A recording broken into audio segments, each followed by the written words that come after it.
Hello and welcome to another episode of Wise Attraction. One thing that is constant throughout humanity, whether you're white, you're black, you're rich, you're poor, disabled, able, whatever your status, we are all imperfect. And there are seasons when we're confronted with the reality of how flawed we truly are. In those times, we have no choice but to push through those seasons. Our guest today will be sharing she'll be sharing with us how she was confident through her season of brokenness. Stay tuned.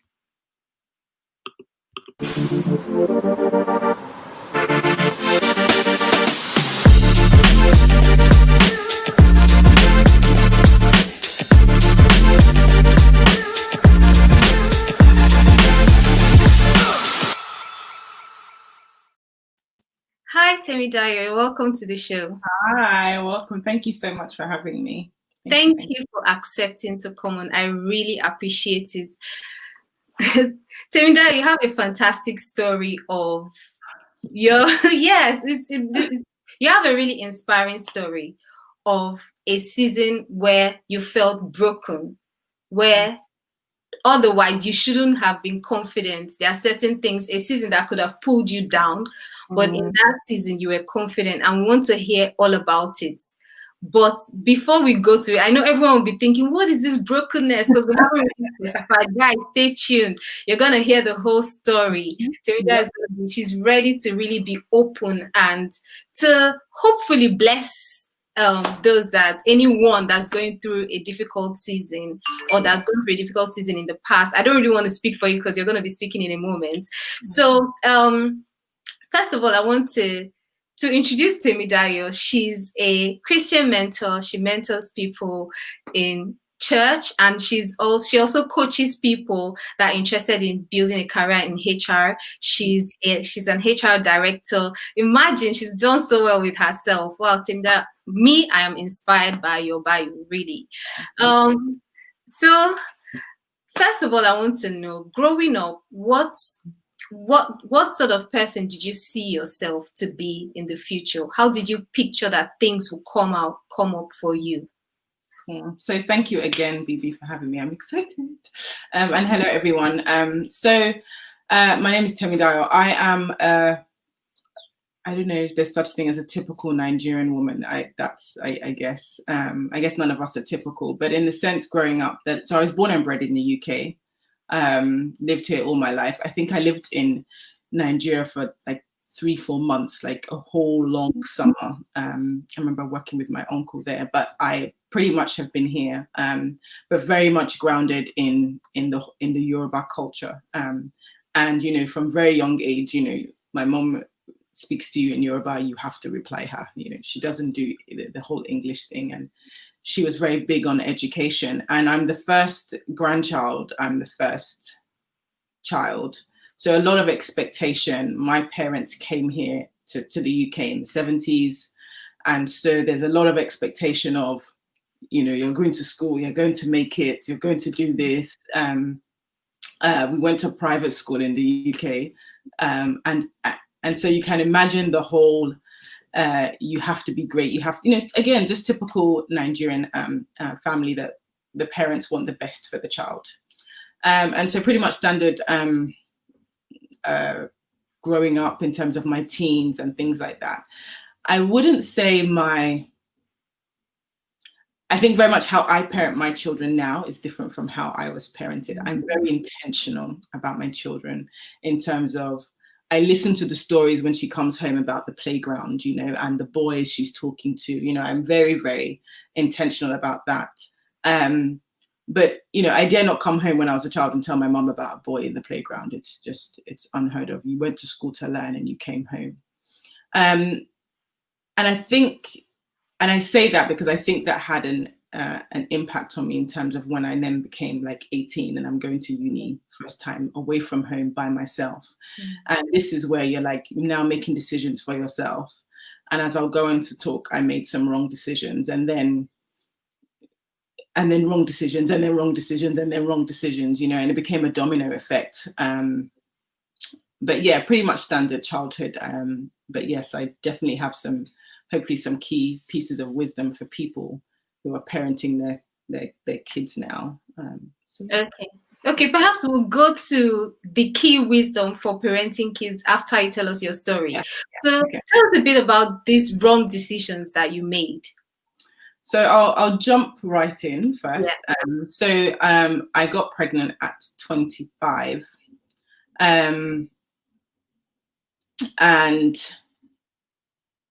you know, for many people, 25 is not a big, it's fine. It's not a big, I wasn't young. It's not like I was, you know, teenage pregnancy.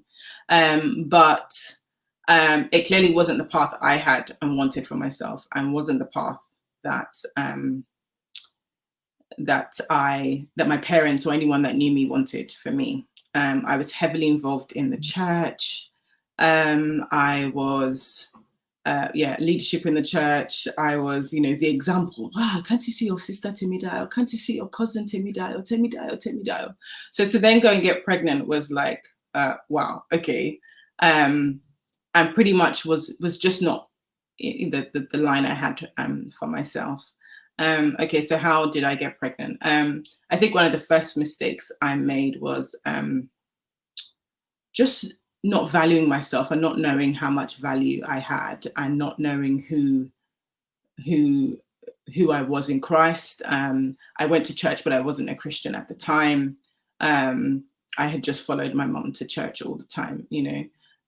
But I then meet a guy who is you know, we young girls, you have an image in your head, and the image is very much, you know, probably what you've seen on TV or how your parents are if they have good marriages. You know, this guy's, you know, the knight in shining armor, and then you have this girl and they're good together. You know, the guy buys the girl flowers. But I met a guy who wasn't like that. And, you know, looking back at it now, I should have stepped away, and I didn't. He was very much a... just not the guy that was right for me. He wasn't a Christian at the time. He had certain values that didn't align up with my values. We weren't raised in the same way, although we were both Nigerian.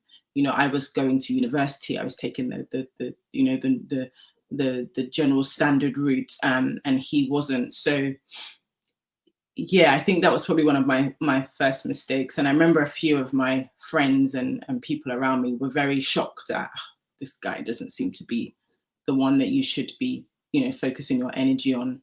I had told my mom, and she had met him, and she didn't have a good vibe or feeling about him. But, you know, she wanted to really trust me, that I was doing, you know, because I was 18, she wanted to trust me. And then things just started to really go downhill from there in terms of everything that you could generally feel about a bad relationship. So it wasn't a relationship I could boast about to anybody. You know, I went off to uni, and, you know, certain things he would do that I didn't know at the time, but I now know was, you know, was manipulative, was very much emotional abuse. And so, but, you know, you're 18, first boyfriend, kind of just, this must be what adults do, right? You know, you're very much trying to play the adult game. And I think the first thing that happened, you know, before the pregnancy, so during our relationship, I was 19, and he had gotten another girl pregnant. So I then found out via phone from someone. And, you know, looking back at it, and, you know, hindsight's a wonderful thing. I really think that was God trying to get me out of the situation, you know. But you know, and this is where it's interesting. We always, well, at least definitely I many times tried to play God. So by playing God, what I mean is it's God who's supposed to do the ultimate judging, or is supposed to do the ultimate changing of somebody, right? We ourselves cannot change someone else. But, you know, I took it in my stride. You know, I need to change him. You know, if I just do this better, I can change him. If I just wear my hair like this, if I just wear clothes like this, if I just speak to him more. And he very much held on to that, and would say things like, you want to leave me, but you're a Christian. Aren't you supposed to help me? You know, and then I'd feel guilty again. And like I said, that was the manipulation. So when it came to this pregnancy, I was so distraught. In fact, I think I missed a few months of uni. I was just so distraught about it. And you would think I would run away, and I did. But I definitely feel at that point soul ties had been created, and I'm not a Christian, so I don't know what's been created, and therefore I can't deal with it. And so we broke up. I went on to then become a Christian. And so that was 19. At 24, 25, I think, 25, I then meet him again. Oh, I'm a Christian now, I'm born again, I'm like, oh my God, this is amazing. Like this, we can make this work now, And at that moment. Sorry to interrupt. Was this after you'd had your baby? No. So this is 25 before. So I met him at 18. Oh, okay. You met him, and then you met him later on. Okay. And at this time, you weren't pregnant. I was not pregnant. Okay.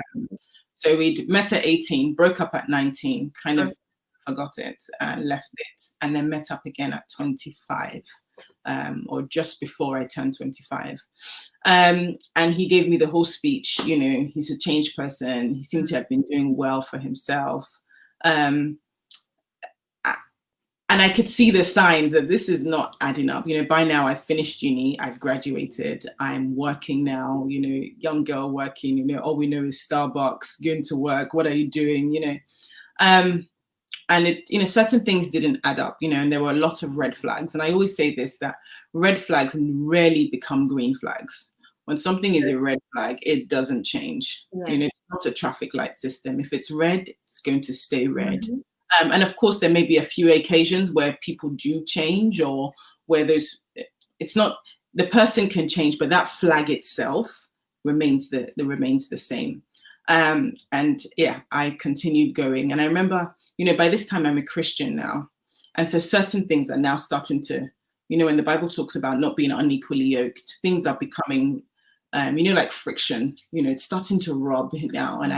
And I'm being pulled left and right. I'm not sure. And the biggest thing we argued on was this whole thing of sex before marriage. So now I'm a born again. I totally understand it. The Bible is very clear. But this is where you have to be very careful about your emotions, and doing things in our own strength. So I was very much, I can handle him, if it's the whole sex before marriage, I can handle him. I just need to pray more. I just need to, maybe I won't open the door after 10 o'clock, all these sorts of things. But I just didn't think it was a big deal. I thought I could handle it. And I had friends telling me, you better be careful. But it was like, I can handle this, never thinking of the worst that could happen. And so I remember I turned 25 already. So around October, I would say that my spirit wasn't at rest, but I didn't know why. I started to have some weird dreams. In fact, I remember having a dream about me getting pregnant. In fact, I had missed my period. So in the dream, I went to the doctor saying, I've missed my period. And this happened 3 times. And then the doctor would always say at the end, oh, you've missed your period because you're pregnant. I would then tell the doctor, that's not possible. You had the dream 3 times? 3 times. So it, like every month. And so I would wake up thinking, what is this? What is this? And again, hindsight, godly counsel is so important. There are some things, the same way in work, there are some things that are above your pay scale. There are some things in the spiritual, depending on, I was a baby Christian at the time, were above my pay scale. But this was God showing his love for me. He was warning me. And I should have told someone, but I kind of didn't. I told a few friends, this is really weird. I keep having this dream. What's this about? I then concluded that the dream must be for someone else. So imagine now I'm head of the girls in my church. Not really head of, but I was looking after the girls, the young ladies. So I go to tell the young ladies, you don't have sex before marriage. Guys, ladies, please, I've had a dream and I just want all of us to pray against this dream, because the dream was very unsettling, And it's so funny because I'm thinking God must have just been laughing at this point, because the dream is for me. I'm thinking the dream is for someone else. And then I remember doing there was a prayer, like a prayer and fasting at church. And I said, you know what, I'm going to have to really pluck up the courage to tell this guy it's either my way, i.e. Christ's way, or not. And I remember telling a friend, that, lately he's becoming a bit forceful. Before he would maybe try to kiss me, I would move back and it would be fine. But now he's really pressing against me. He's becoming a bit forceful. And this was a guy friend. And he said, Temidayo, you know what the Bible says? Flee, run. I'm telling you to run. But I was like, no, don't worry. I've got this. I'm just going to pray a bit more. I'm just going to talk to him. And on a faithful night, I'll never forget this night. He made usual advances and then but this time didn't come off, and continued making those advances. And he's a big guy. I put on a bit of weight now since during lockdown, but generally I was an 8'10", and he was much bigger, probably more than double in size. And so I'm trying to push him off and it's not working. And I'm crying, I'm shouting, he's swearing, all sorts of madness going on. And it ends up taking advantage and raping me. And I remember him leaving. And I don't think it had clocked. And I'm talking, probably 12 a.m., 12 midnight, 1 a.m., something like that. And I don't think it had clocked to me what had happened. So I was more angry in terms of, you always make advances. I always push you off, but why were you were so forceful this time? It didn't even click to me that anything in terms of intercourse had happened. And I make a point to say that because I'm quite certain that had I known, I would have gone off to Boots to get, the morning after pill. We live in the United Kingdom. It's, things are easy that way. Sorry, can I ask you a few questions just before you move on? So were you living alone at this time? Yes, yeah. So I have my own place at this time, which is a interesting testimony. But yes, I live alone. So I'm not living alone. I know this is a very sensitive story, and I don't want to disregard the volume of what you're saying, But I just want, at that point, like, do you feel like, did he drug you or did you become numb? So it was, no drugging involved. Well, I definitely don't think there was any drugging involved. We hadn't, it's not like we had eaten or had a meal or anything or a drink. So nothing like that. I can't explain it. I think it's a bit of numbness and I wouldn't say blackout, but just kind of, Numbness means you can't feel. So I don't want to say the word numb, but I think I know what you mean, where you just, it's like I'm not. It's so overwhelming, you don't expect it. So it's like you just, like, it didn't happen kind of thing. You want to stop it out. Was that the experience? Not just that, because, I remember him on me and I'm pushing him, but I just can't. And I think at that point, although I'm physically still trying to push him off, I'm just kind of okay. Just kind of given up. But it's and not to go into so much crude detail. Hopefully everybody's of age here. I just didn't think that the act had happened. Okay. I just didn't think the act. Now I was not a virgin, so I put that in. But neither was I experienced in this either. So it just had not registered. And I just remember he, coming off and literally walking out of the door, and I sat there. My knickers were ripped, and I just sat there on my bed, or almost like laid there on my pillows. And it was just numb feeling versus not really there, like just not there, That must have been really horrible. Like, emotionally, what was going through your mind? I was just like, why? For me, I was just hurt because He had professed, this undying love for me, and I just don't understand why you do that to anybody that you're supposed to love. For me, it was just like he was just hitting me. If someone was just punching you, and I just couldn't get it. I couldn't wrap my head around it. Why are you doing this? Stop! Just like, it's me, Temidayo. Stop! This isn't some random. I was then. Clearly not at the time, but looking back, and I think some days and weeks after, just the guilt and the disappointment in myself, because it's like everything was working up until this moment. Like there were so many signs, and it was like, how could you miss every single sign? Like, not even one sign. How could you miss every single sign?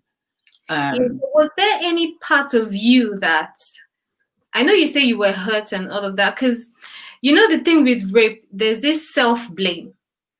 Because at the end of the day, even if there were signs and all of that, maybe that's the area that I feel like you can leave room for yourself to feel bad about. But the person is, this party did something wrong. Literally, he stole from you. Yeah.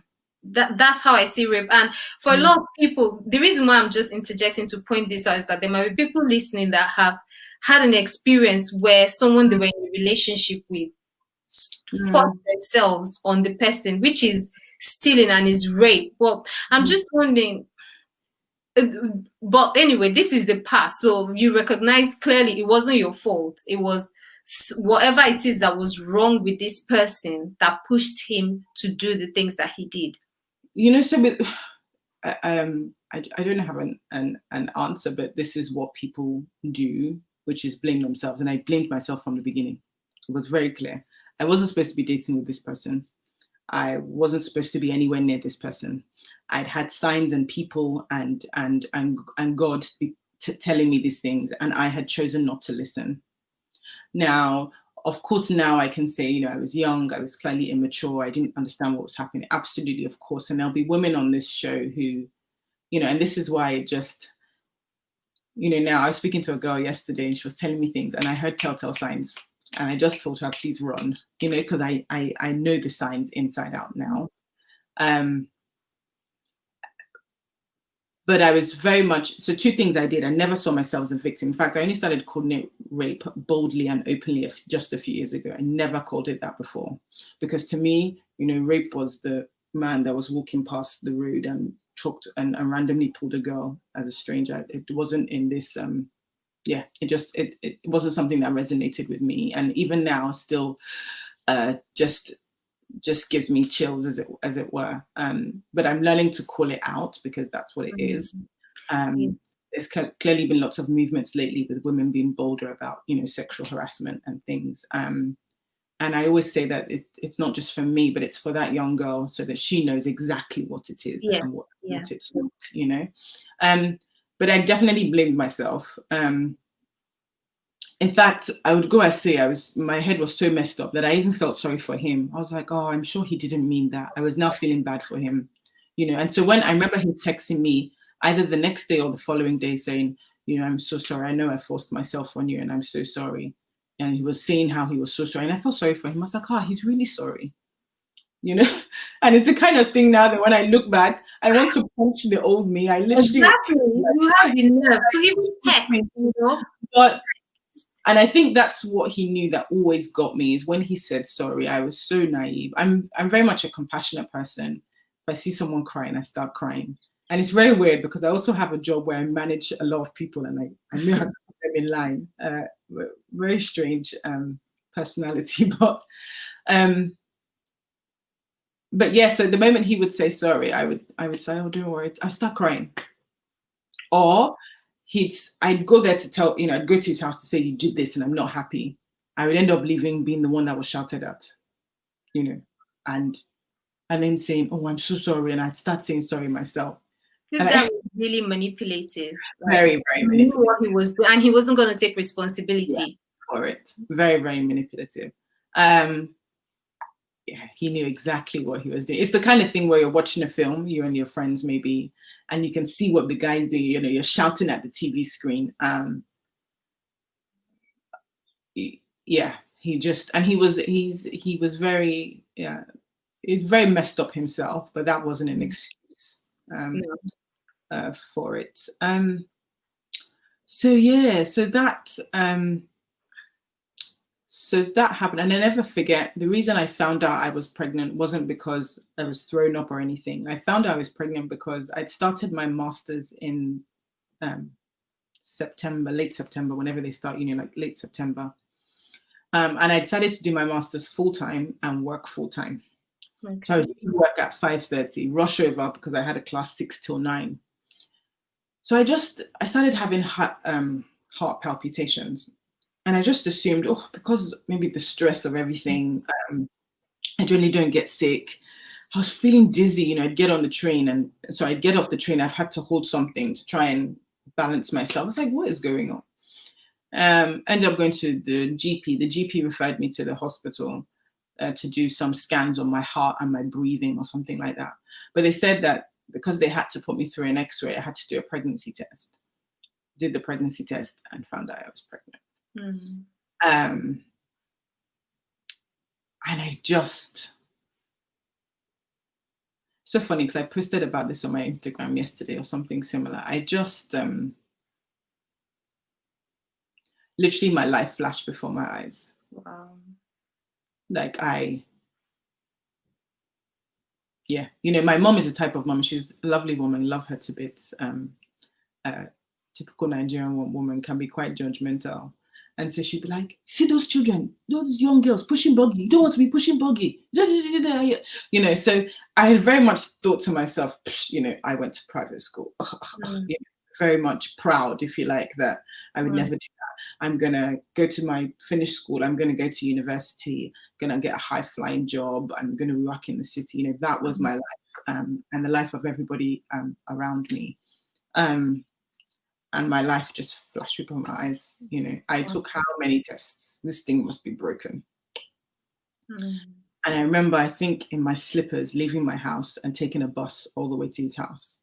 And he lived far from me by bus. He lived almost an hour from me. And I cried all the way there. And I got there. His mom was there. And when I had told them, they kind of, it wasn't a laugh, it was almost a smirk. Really? And the thing that came to me was, you guys had planned this. I for the first time, I just felt like I had been done to. I can't really describe it. Like, it's almost like, I'm the mumu here, clearly, because you guys don't seem to be feeling so I was just very confused, and I remember just looking around like, what's going on here? Like, and I think that's when it just. So did they say anything? What did they say to you? So I remember them saying, but don't worry, we'll be here, we'll work it for you. This one is fine. You too. And I think his mom said something, you have to marry her, something, and I was just. But because we had been having problems, because clearly this was a big issue. And I remember going to his mom a few weeks before and telling her, that this thing has become too much. She was a pastor. Let's not go into that. Wow. And, she kind of, again, the manipulation, whether intended or not, but she was like, does he beat you? If he doesn't beat you, if he gives you money sometimes, well, what's the big deal? Then you guys are fine. So in my head, I remember going to his pastor at the time, saying that this thing has become too much. I can't handle it. Every day we're arguing. You spoke to his pastor? To his pastor, yeah. And his pastor said, boys, how they can be. So really? I was frustrated because I felt like I was calling for help and no one was helping. as far as he was concerned, my church had brainwashed me. My pastor had brainwashed me. You know, this was something that was in the Bible in the long. They don't do this thing now. You know, so I was just like, sometimes I'll be like, maybe he's right. No. Like I know this. I know. You know, and then when you then speak to two other pastors, and they're not forceful in their, don't worry. You know, I expected to hear, don't worry, I'll talk to him. Rubbish, nonsense. I didn't hear that, and I'm like, okay, maybe it's just me. You know. You Yeah, know, maybe when you it's speak to just me. people. Sorry, go on. Yeah, I was just gonna say, when you speak to people in positions of authority, you expect so much from them, especially when you're in trouble, you know, Yeah.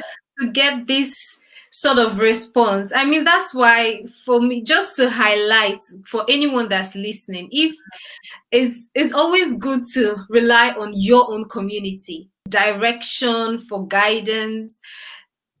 If you, I don't know what you think about it, but just in hindsight, because if someone is in that situation, relying on the other party's community, you can't even trust the other party.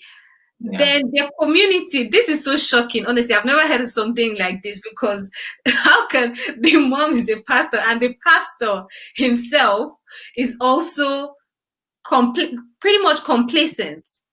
You know what? I would say that anyone who is as of the age of 16 must have a mentor. You Yeah. must, especially if you're a Christian, you must have a Christian mentor, someone that is in your corner. You know, because you have your parents in your corner and they will be biased towards you. That's your parents, great. You need someone who is in your corner. And at the time I did have people, don't get me wrong, I did. But I guess for me, I knew what they would say. I understand. It's a tricky position to be in. You're already very tough. I knew what they would say. And so what I was trying to do was to get help from his side, because he would listen to them more. He wasn't going to listen to anybody on my side, because as far as he was concerned, my side was brainwashing. You know, they weren't speaking the real truth, you know, or whatever. And so I was trying to get his side to, you know, and he listens to his mom, you know, mom's kind of boy. And so I just, yeah, but you know, this was everything towards the build up, you know, and yeah. So Wow. that was so living there, what did you do next? When did you tell your family, and how did you decide, you know, we're in the UK, to keep the baby or not to keep the baby? Was that ever a decision to be made? Yeah, absolutely.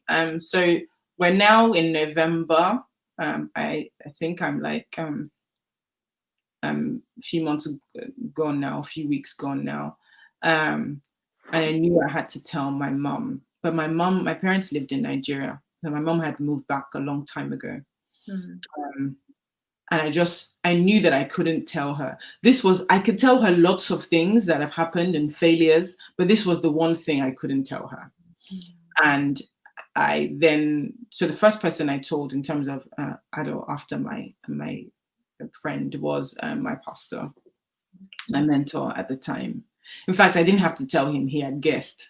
And even the pastor of my church had been asking people to look for me, because he too had guessed something was up. And so I called him and I was like, I need to tell you something. And he said, what? You're pregnant. Wow. Literally. And he kind of shuffled roles between being a dad, being a mentor, being a dad, being a mentor, being a pastor. We met up. I told him. He was like, I don't understand how you could not have noticed what had happened, because you had an opportunity, you know, to go and sort yourself out with morning after pill, you know. So he was just, and I was like, I don't know.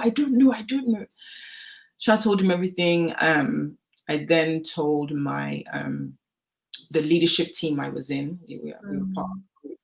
I told them. They were like angry, you know, they wanted to go and meet him and everything. I was like, there's no point right now. Like, I need to know what I'm going to do. And so I remember going to the doctors, and she'd given me a leaflet about abortion. And I wanted to, with everything in my body, to do this, because as far as I was concerned, I used to say something back then, which I've asked forgiveness for. I used to say that, you know, having an illness would have been better than this, having something like cancer, stage 4 or something, because at least people would, they would just be and there'd be prayers, Yeah. It's the was shame, the it was stigma. the shame, it was the stigma, even though if I told people how it happened, it didn't matter because there was fruit now. You can't be telling everybody, oh, by the way, I'm pregnant, but no, please know this is how the pregnancy. I wasn't gonna have a sticker on my forehead. And I had been the one championing against sex before marriage. I had been the one championing against young girls in Christianity. And I just, so I thought about committing suicide. That was a regular thought, okay, if I just, and I remember, if I had to cross the road or something, just saying, if I just close my eyes for 2 minutes while I cross the road, what would happen? And this went, even though I'd settled in my mind that I couldn't have an abortion, because it was almost like from frying pan to fire, as my mom would say, getting pregnant is one thing, not listening to God, and this whole, how many, almost over a year, now you want to add fire to that. And I couldn't bring myself to. So your mom had told you this before you got pregnant? It's something she would say? Not in so many sense, but she'd always use that phrase, frying pan to fire, which meant that, please, if you've made a mistake, don't go and even make a bigger mistake, that kind of thing. And so that was definitely in my ear. And I kept thinking about it and kept thinking about it. And then the pregnancy kept going on and to the point that I couldn't, you can't get an abortion anymore. And so I told my pastors, and my dear, amazing mentor and pastor was going to Nigeria and said he would go and tell my mom on my behalf. So we were worried that if we tell her on the phone, we were worried that she would, she could fall down. So we were really worried about her. So my grandpa was in Nigeria as well. And so he went to tell her. But, grandparents are very funny. They've lived their lives. Yeah, they've seen so much. As far as he was concerned, this was a grandchild. I remember even saying congratulations, and I started crying. Grandpa, why would you say congratulations? That's why I wasn't interested. And so I then went through the phase of, I'm not interested in having this baby, so I'm just going to hide it for as long as possible. And I'm just going to ignore it. And I remember, as you start getting heavier, every day I'd wake up in the morning, I'd look at my stomach and I'd be like, oh, still there. I'd find all sorts of ways to either put on really tight clothes or squeeze into tight places that maybe if I possible to squeeze the baby out, just stupid things that don't even make any sense. But anything to, you go for a scan and you're just hoping that they don't find it. Maybe this was all a dream. They just don't find the baby. But, the midwife is like, oh, cute baby. Oh. Like this thing is still there. And it wasn't until I was 7 months.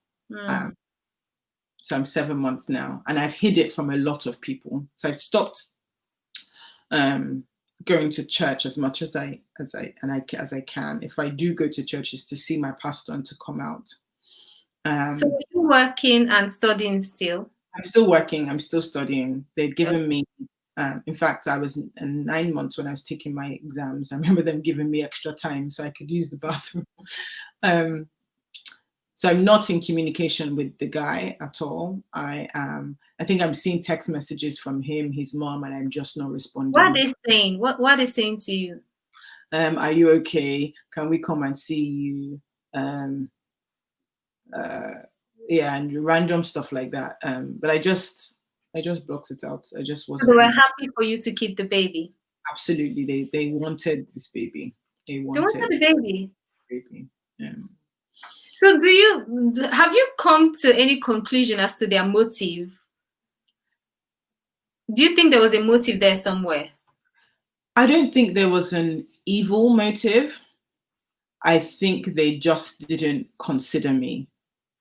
Okay. So what I mean by that is they thought this was happiness for me, and that what's the big deal in getting pregnant? It's just a baby. You get married, you live your life. But this wasn't the life for me, and I think only a few people would get that. Those who know, this wasn't the life for me. I wanted to have a career. I had I was so career focused. Anything to do with meeting this person, meeting that person, going on this network, doing this professional exam, I was always doing it. So for me, I wasn't one of those girls like, I can't wait to get married. I can't wait to have children. I was not interested. So I was living my life and enjoying with my friends. I wasn't looking to have a kid. And they couldn't get that. They also couldn't get that this guy that you're calling your son that you think is amazing is not, So did you tell his mom that he raped you? No. I don't think we ever even engaged in that sort of discussion.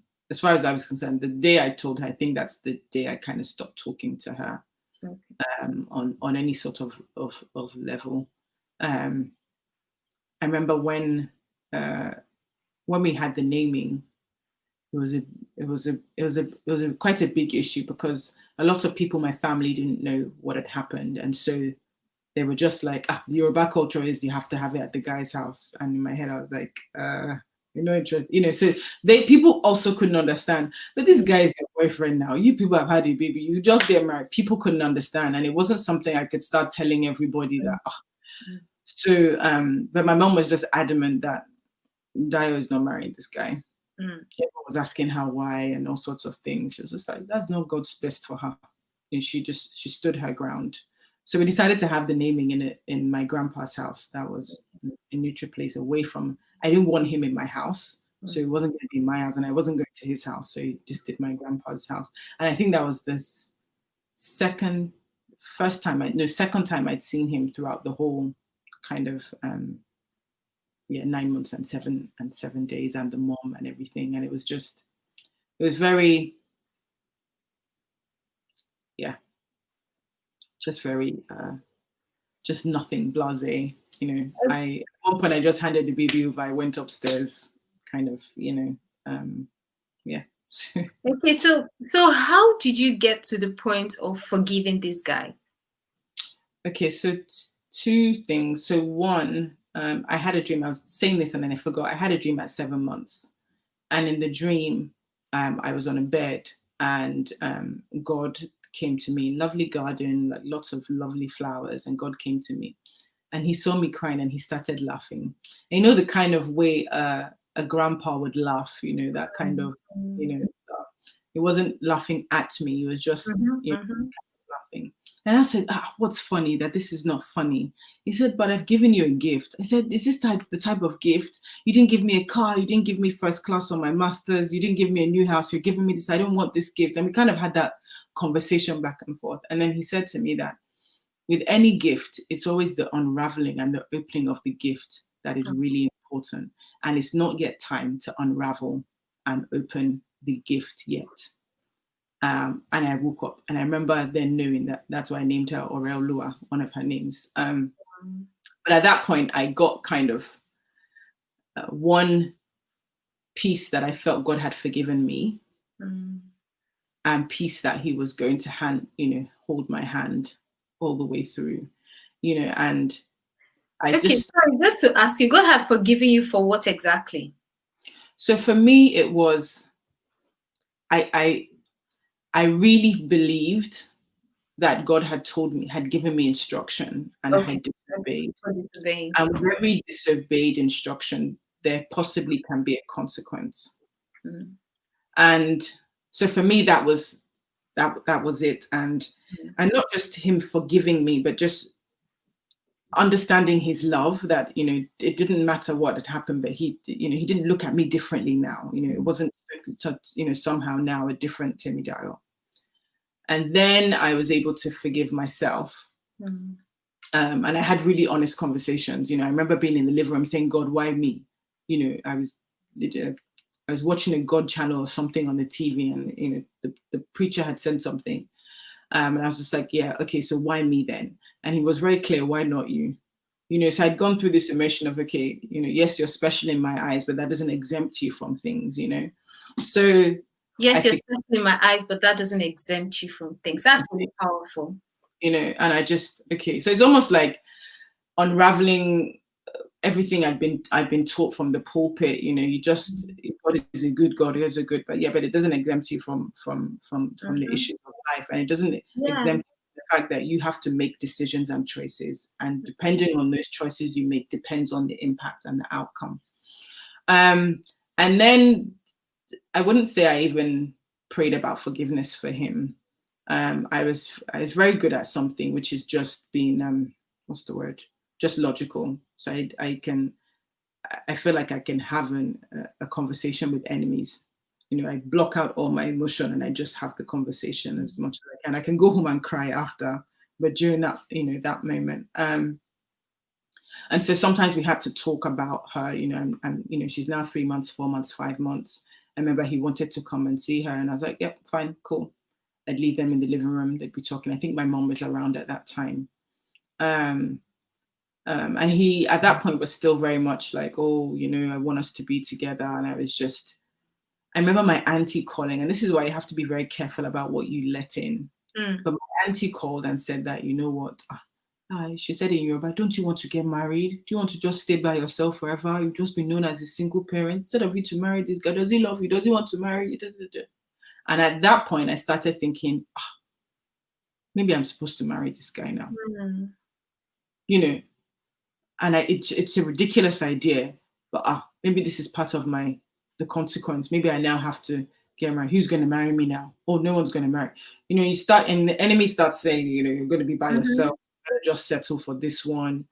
And I really considered it, but it was such, and the only way I can describe it, it was just war between what I feel like to be me and God and the enemy, in the fact that war in my mind of, one, am I going to be by myself forever? Wow. I've gone from being everything I wanted to be to now just everything if you had a list of everything you don't want, I'm now everything on that list. I'm going to be the auntie that has a kid that is always, the kid is always doing the flower girl for everybody's wedding.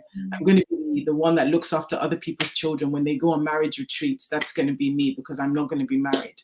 I mean, I think out of that fear came, maybe I should just settle down with this one. But it wasn't my heart's desire. I believe God had better for me, but I couldn't see it. And I just began to pray for a confidence. I just began to pray. I think the word I was using was boldness. I was just like, God, can you just help me? I need to rise above this somehow. I need to go back to the old Temidayo, despite what is in my hand. Not necessarily the old Temidayo, but I need to go back to being me. Otherwise, this whole thing is pointless. Then this whole journey was pointless. Then if it doesn't yield to something. And there were so many people along the way that were just encouraging. And of course, there were people who were just being ridiculous. As far as I was concerned, I wasn't supposed to be in church. I should be stripped of all titles. I should go and crawl into a hole, all sorts of ridiculous things. But God was like, no, take my hand, and literally physical hand wherever I went. And and I just started to have that boldness. I remember someone saying that one of my pastors should disassociate themselves with me, because I was now, I was now tainted or tarnished or whatever the word was. I just didn't care. As far as I was concerned, I'd done the worst, right? So what's left to happen? And I just didn't care. People were like, oh, wow, can't believe you came back to church. Wow. Why would I not come back to church? This church doesn't belong to anybody. Church is for sick people,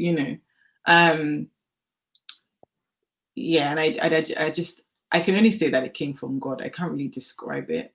Well, just to interject. That's really, really powerful. What I'm hearing is that regardless of what was happening, it didn't really take you off course. Somehow God granted you the grace to understand that this was just for a season, and you could still carry on the trajectory that he was taking you on. Because sometimes we make these mistakes, especially with not marrying the guy. Some people settle for the guy and then they begin a completely new course in their lives, and then you completely go a totally different direction, and then you lose yourself. You get to the point where you're wondering, who am I?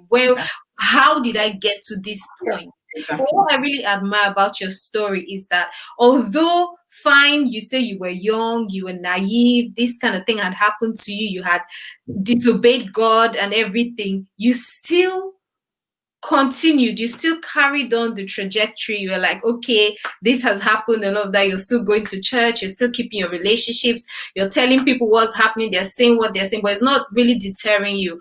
Even as I say this, I don't even want to, I'm sure it must have been really challenging, but clearly from what we are hearing and what we can see now, you still carried on because you're still that career person. I mean, right now you're an HR director, so clearly you carried on pursuing your career. And also, there's something you mentioned. We have 10 minutes to the end of the show, so I really want to. Yeah, can you imagine? Can you imagine? We'll see if we'll have a part 2. But I want to really find out. So, how did you meet your husband? Because you mentioned that you had a fear of, would I remain if I don't settle for this guy? What would I have in terms of marriage? Who's going to marry me with a child? Yeah. So how did you meet your husband and how did that happen? You know, I always say that for us to really get what we want as Christians, we need to really leave it at God's feet. But many of us don't. We kind of hold it, give it, hold it, give it. And I had to get to a point where it didn't matter if I got married or not. Wow. As long as I was where God wanted me to be. So even though I really wanted to get married, you know, to show everybody up, like, God loves me, to show them that I'm not this failure because of companionship, because I was now 26, 27. I'm now at that age where I'm desiring it. I remember I just came out of ASDA and I was crying. I was banging my steering wheel. Okay, God, if you don't want me to get married, no problem. I'm good. I'm fine. And so you have to get to the point where what you really want doesn't matter anymore. Then God knows you've really put it in his hands.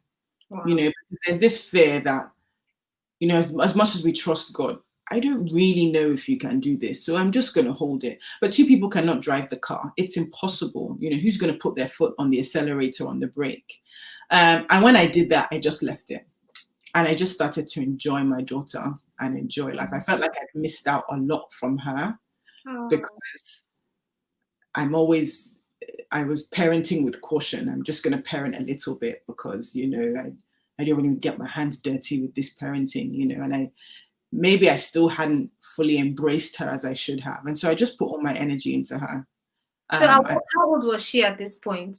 She was like 1.5, 18 months just before she comes to 2. And all the sorry for myself that I was doing, I'm not going. If I was invited here, I'm not going. I wouldn't even look for a babysitter. I'm just not going because I was just feeling sorry. I stopped all of that. I stopped all of it. And I remember on one evening was a friend's birthday, and so another friend had invited me. And at first I said I was not going because I'm so used to just saying I'm not going. And I went. She literally dragged me out. I went and I met my husband there at this, not knowing he was a mutual friend of someone else. And cut a long story short, we start talking. And he just made me laugh. He made me forget. The first thing he did was tell me a joke. It was so hilarious, and continued to make me laugh. And I always say something that, at every point, God gives you a blessing or gives you a miracle. He cuts you some slack on life, right? But if you're not careful, you will revert back to where you were before, maybe because of a thought. And I remember that I didn't intend on telling him the way that I did that I had a daughter, because as far as I was concerned, this kind of really wasn't going anywhere. And I knew the moment I tell him, he was going to back down. So I didn't really put effort into it. But one day she was crying and I was on the phone to him and he said, "Oh, who's that?" And I just said, "My daughter." And I was like, "Oh!" And he was like, "You're what?" So we're not dating, we're just talking like this. He was like, "You're what?" I was like, "Yeah, my daughter." He was like, "Okay." I'm like, "I'm confused. How did that happen?"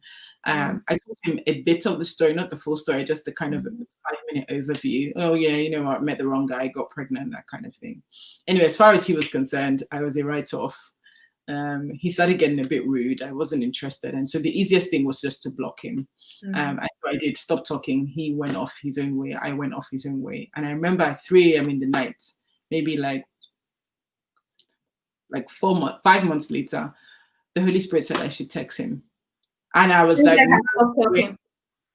Yes, we'd stop talking. It's not, yeah. And Holy Spirit said I should text him. I was like, no way. Like the pride, I'm too proud.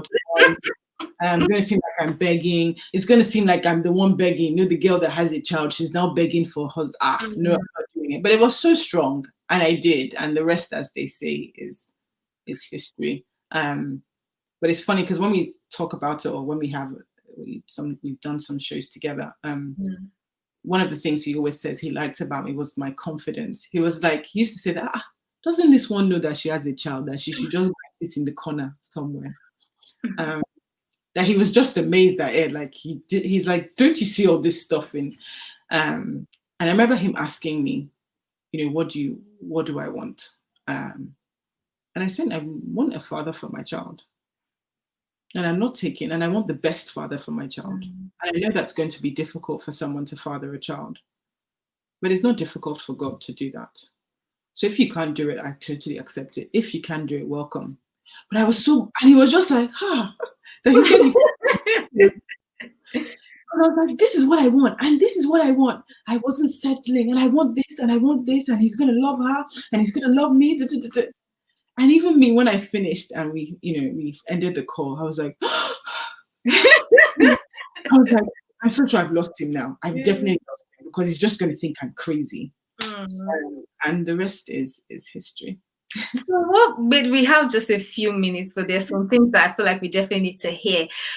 I know he's not here to speak for himself, but just really briefly tell us, how did he make the transition from, I don't want this person, to I want you, I want your baby, I want all of you? How did he make that transition?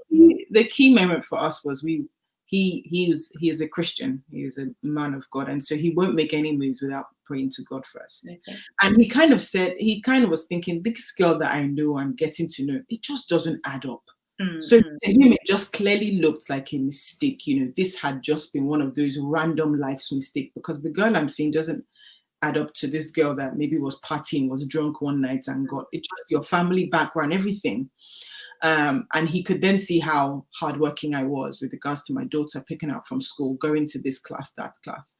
And then we have a program at church called Pursuit of God, POG, and we decided it's a 21-day program of fasting and praying. And we said, you know what, we're going to pray and fast for 21 days and we're not going to speak to each other. So we're dating now. We're not going to speak to each other to really hear from God. So I remember we would be in church and we'd just be walking past each other. And I think, so that was a key moment. And obviously after, we were seeking God's will, and God said that we should be together. And for him, he was fine. If God said so, this had to be the best for him. He always said that everything he had on his list, I had ticked the boxes for the list. And that he just saw the daughter as an added bonus. And a key moment for that in terms of their relationship was, we were driving in the car one day, and she used to call him Uncle OP. And so she would say, one day she just said, Uncle Opie, are you my dad? And he said, we kind of looked at each other like, and he just said what only the Holy Spirit could have told him to say was, I'll be whatever you want me to be. And then that was it. She said, yep, I want you to be my dad. She was 3 at the time. No, she was just about to turn 3. She was like, yeah, you know how kids just process information that they don't really understand. She was like, yep, want you to be my dad. And that was it. That was them. They're so close. In fact, I'm jealous of their relationship. Temidayo, thank you for sharing your beautiful testimony with us. Sometimes everybody goes through hardships. Everybody goes through a difficult time. Everybody goes through, we're all imperfect. This is the thing. We want to be perfect, especially when we're in church. You're like, holiness, live a life of holiness, live a life of purity, righteousness, be like the Lord, be holy as the Lord is holy. But then every time you're being confronted with your imperfections, and I feel like that's life for everybody. We're all imperfect. These things happen to us, but sometimes we let it derail us. We let it make us settle for less than we can have. If you're watching today, you're listening to this show, you've you've come face to face with your brokenness. You've come face to face with your imperfections, and there's really nothing you can do. But what I'd like to encourage you, Tim, I'm going to ask you for a word of encouragement for someone who has been in your position before shortly. So if you're watching, you've been in this situation before, what I've learned from Temidayo's story that I'd like for you to take from this show is be confident. Don't let that experience, don't let your imperfections, don't let the glitches along life's journey define you.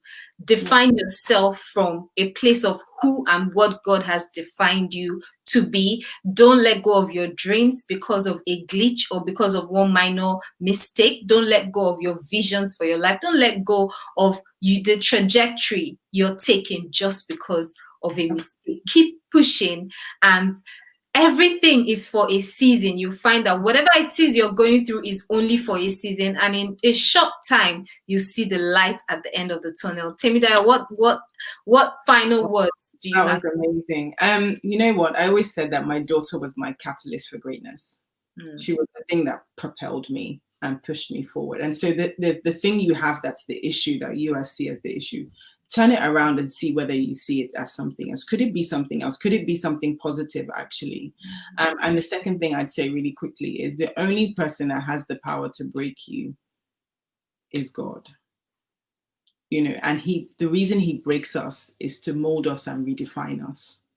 So no family member can break you. Your situations can't break you. It's only God who breaks us, but he breaks us to remold us back to who he wants us to be. And so if he's taking you through a journey, allow him to do that, but never ever let anyone else break you. Never let anything break you. And you get there. You get there. It's hard work, but you get there. Well, thank you, Temidayo. We're slightly over time, but I needed to let her share everything because her story is one that definitely needs to be told, and there's so much to learn and be empowered from the story. So Temidayo, thank you so much for coming, and thank you everyone for watching the show today. Please subscribe to Wise Attraction on YouTube and on Facebook. Every time at the end, most times at the end of the show, there's a bit of awkwardness because I'm trying to get the end screen. Hopefully there'll be no awkwardness today, but please subscribe. If you liked this video, please share it, and please also hit the like button as well. Do have a lovely week. See you next Thursday. Thanks, Temidayo. Bye, everyone.